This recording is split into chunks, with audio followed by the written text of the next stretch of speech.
Hey folks, how we doing? Welcome to the Wind Waker Randomizer first episode.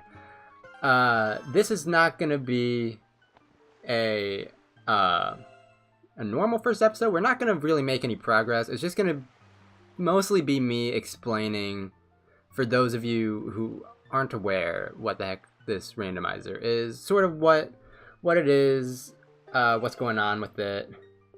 So if you are already familiar, you can probably just skip this, because we're not going to make any progress or anything. Not going to grab any items. We're just going to kind of talk for the people who are not aware. So, bye to you guys, I guess. Okay, now that the smart people are gone, sorry, that's a little insulting to you guys. Now that the nerds are gone, that's a little better. Okay. The nerds. Hey. So this is a randomizer of The Legend of Zelda Wind Waker, a game for GameCube. And normally, Wind Waker's a super linear game, but the randomizer takes all that, balls it up, throws it out the window, sets it on fire. Randomizer, things are extremely non-linear. So what the randomizer does, it is, generally speaking, this isn't entirely true, but it takes every item in the game and shuffles its location. So, for instance, normally, if you go, I'm not going to actually grab it, because we're not going to make any progress in this episode, but if I go under here, there's a chest under Grandma's house, and the chest normally would have an orange rupee. There's a possibility it could still have an orange rupee, mind you, but there's an extremely high chance that it does not, and it could have anything from Wind Waker song to a Triforce piece to one of the three pearls to, I don't know, a bow and arrow. It could have basically anything. It could also have just like a green rupee or I don't know, some other stuff from a chest, because generally it's not like mob drops and stuff get randomized. It's mainly just things from chests and like big important items. And the randomizer also gives you the option to configure fairly precisely what you're starting with in your run, as well as what locations can have items that will get you closer to beating the run. They're called progression items. I wish I could talk, but sadly I cannot talk. Progression items, if you hear me say that, that's an item that gets us closer to beating the game. It's something required to beat the game.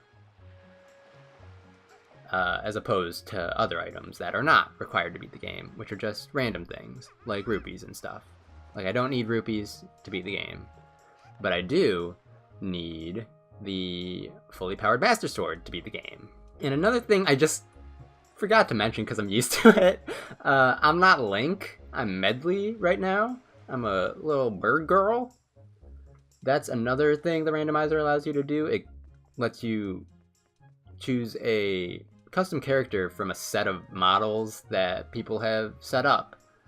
And general rule of thumb is the models have to be similar size to Link, so they have the same animation rig. Medley, conveniently enough, is the same size as Link, just about. So she's got the same animation rig, so she can be used. So I've chosen to use her. And she's got custom voice stuff and everything, and it's pretty cool. So let's briefly jump into the settings I'm using for the randomizer. If we go here, by default you always start with the sail, which you can also make the swift sail in this game, which is normally not something that you'll find in the GameCube versions of the game, but it's an option that the randomizer developers added, so it acts just like the swift sail. It changes wind direction when you use it to make you go as fast as possible, and it's also faster than the normal sail. And you also start with the Wind Waker. I wish I could just say words, though. The Wind Waker, and 3 songs. You start with Song of Passing, Ballad of Gales, and Wind's Requiem. Allows you to change the wind, lets you fast warp, and lets you change the time of day. And as well, I've also chosen to start with 4 or 5. I can't really tell. I think it's 4 Triforce pieces, as well as sword and shield. You can choose to start without the sword, have it randomized just like the other items. Shield, I think you have to start with. I don't know if there's any way around that. You can also choose to play the game with no sword anywhere, which is not fun. It's very hard. And we're not going to do that to start. And if we look at the map real quick, you'll see these 4 locations have little blue swirly swirls around them. That means that they are dungeons that will have a Triforce piece for the boss item.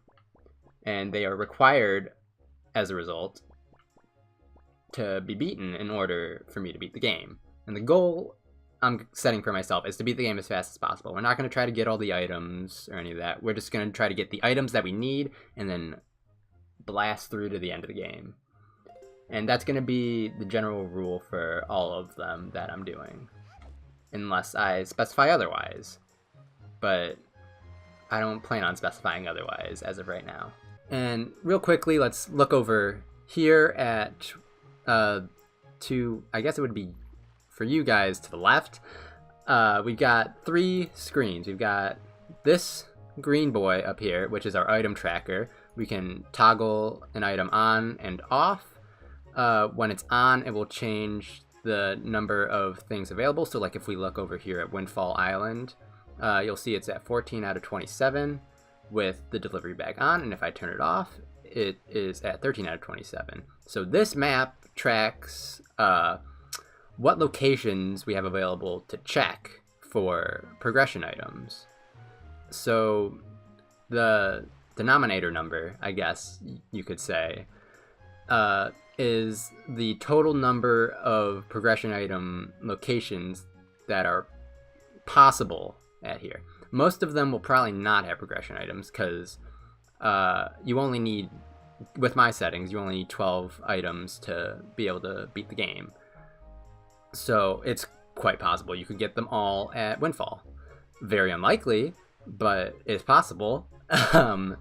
So yeah, the map just sort of tells you what you can get at any given point during the run, and will be very useful. So like if I click on it, it shows you precisely what you can get from each island.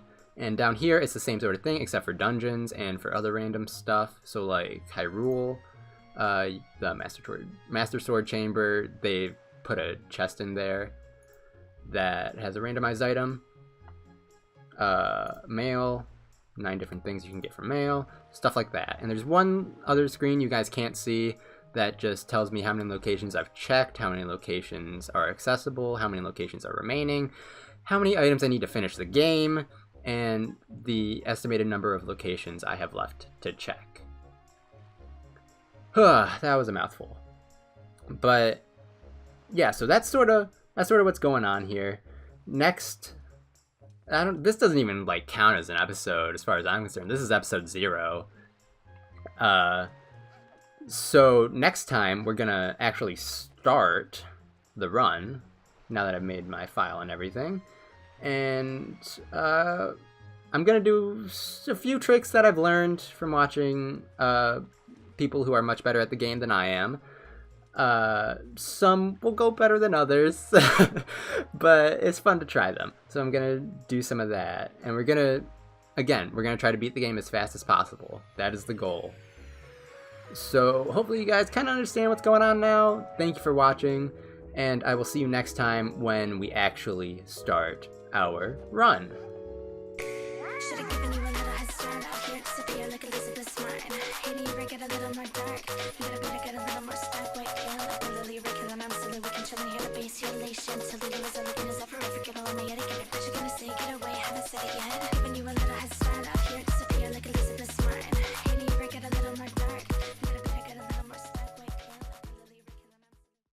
Like, if it makes me a furry, so be it. I'll probably put that like A tier for now.